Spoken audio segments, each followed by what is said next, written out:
Selamat datang kembali sahabat-sahabat penggemar catur di channel Wong Catur. Semoga semuanya sehat selalu. Seperti biasa, kami selalu mencari partai-partai istimewa untuk kita bahas bersama-sama.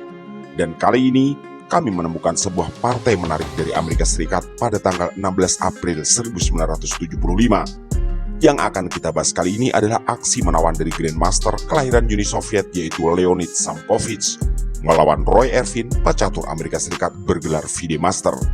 Seperti yang sering kami sampaikan, channel ini berfokus pada partai-partai dengan langkah-langkah kejutan termasuk pengorbanan perwira, walau tidak selalu berasal dari nama-nama yang sangat besar.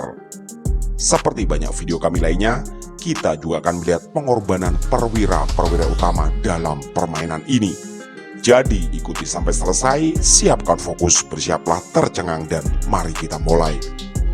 Leonid Samkovich memegang buah putih dan Roy Ervin memegang hitam.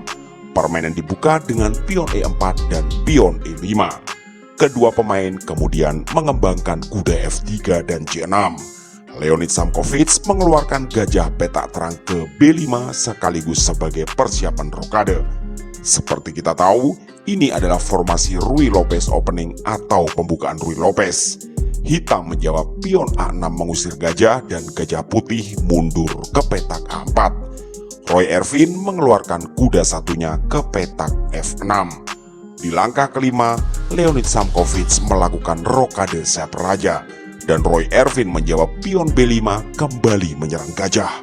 Putih melarikan gajahnya ke petak B3. Hitam lalu gajah E7 juga sebagai persiapan rokade. Putih pion D4 menantang pertukaran di area pusat. Hitam menolak dan melangkahkan pion D6. Putih lalu pion C3 dan Roy Ervin menjawab gajah G4 mengepin kuda terhadap menteri.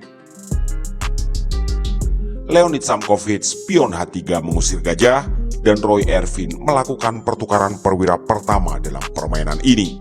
Gajah kali kuda F3. Tentu saja putih memukul kembali gajah tersebut dengan menggunakan menteri.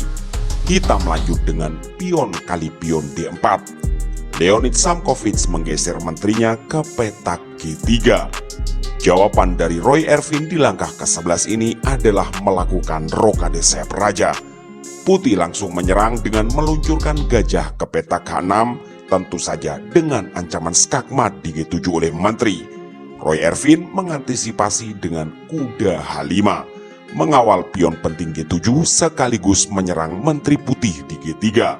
Samkovich memajukan menterinya ke petak G4 berbalik menyerang kuda. Hitam membiarkan kudanya terancam dan memilih pion kali pion C3. Putih memukul kembali dengan kuda dan hitam menjawab kuda D4. Leonid Samkovich kemudian menteri kali kuda.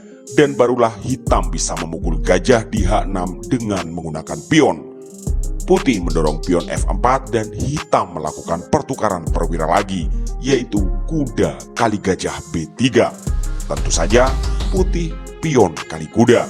Roy Ervin gajah F6 mencoba membantu pertahanan. Leonid Samkovich lalu memukul dengan menteri kali pion H6. Hitam mendorong pion ke B4 menyerang kuda. Kuda putih lari ke petak D5 berbalik menyerang gajah. Gajah hitam mundur ke F7 sambil menyerang menteri. Leonid Samkovich memundurkan menterinya ke petak H5. Hitam pion C6 menyerang kuda dan kali ini kuda putih mundur ke petak E3. Roy Ervin, menteri B6 mengepin kuda terhadap raja. Sekilas ini langkah masuk akal, tapi menurut engine justru ini adalah langkah kurang akurat. Putih memberi jawaban bagus, yaitu benteng ke F3. Ini bisa bermakna ganda, yaitu mengawal kuda sekaligus siap bergeser ke kanan demi membantu menyerang langsung jantung pertahanan hitam. Hitam mengantisipasi dengan menggeser raja ke petak H8. Putih melakukan langkah serupa, yaitu menggeser raja ke H1 menghindari pinning. Hitam menteri D4 menyerang pion B2 dan E4. Leonid Samkovich mengabaikan dan melanjutkan rencana benteng ke G3. Hitam menjawab menteri kali pion B2 dan lagi-lagi ini adalah langkah kurang akurat menurut engine. Putih menggeser benteng A ke D1. Roy Ervin memberi jawaban terbaik, yaitu benteng ke G8.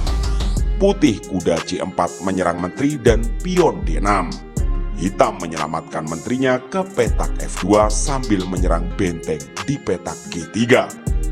Putih kuda kali pion D6 dan membiarkan bentengnya terancam. Tentu saja benteng ini sangat beracun, karena jika dipukul menteri, maka kuda putih akan memukul pion F7 dan itu adalah skakmat. Oleh karena itu, hitam menggeser benteng ke F8 mengawal pion. Leonid Samkovich memajukan bentengnya ke petak G4. Tentu saja, ide yang terbaca adalah menumpuk ke lajur H bersama menteri. Menteri hitam bergeser ke C2 mengancam benteng D1. Putih menyelamatkan bentengnya ke petak G1. Roy Ervin menteri kali pion B3. Leonid Samkovich melanjutkan rencana yaitu menggeser benteng ke petak H4.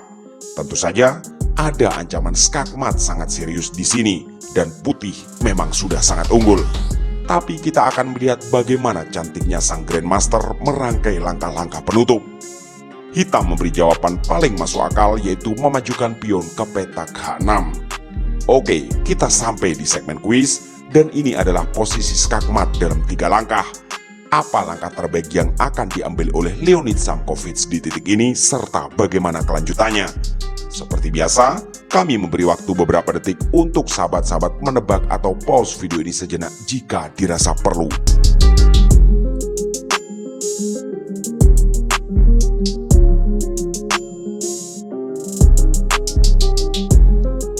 Oke, terima kasih dan selamat bagi yang tebakannya benar. Leonid Samkovich membuat langkah pengorbanan spektakuler yaitu menteri kali pion H6 skak. Ya, sang Grandmaster mengorbankan menterinya. Apa jawaban hitam? Ternyata jawabannya adalah menyerah. Kenapa hitam menyerah? Mari kita bahas bersama-sama. Di posisi ini tak ada langkah yang bisa diambil oleh hitam kecuali menerima pengorbanan gajah kali menteri. Putih akan lanjut benteng kali gajah skak. Tak ada pilihan bagi hitam kecuali menggeser raja ke petak G7.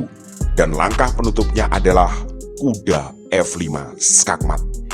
Benar-benar rangkaian langkah penutup istimewa dari sang Grandmaster Leonid Samkovich.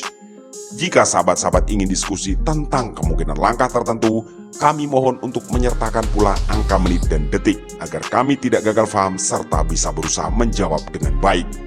Demikianlah video singkat kali ini. Semoga sahabat-sahabat semua puas dan semoga pula bisa menjadi inspirasi dan referensi bagi kita semua.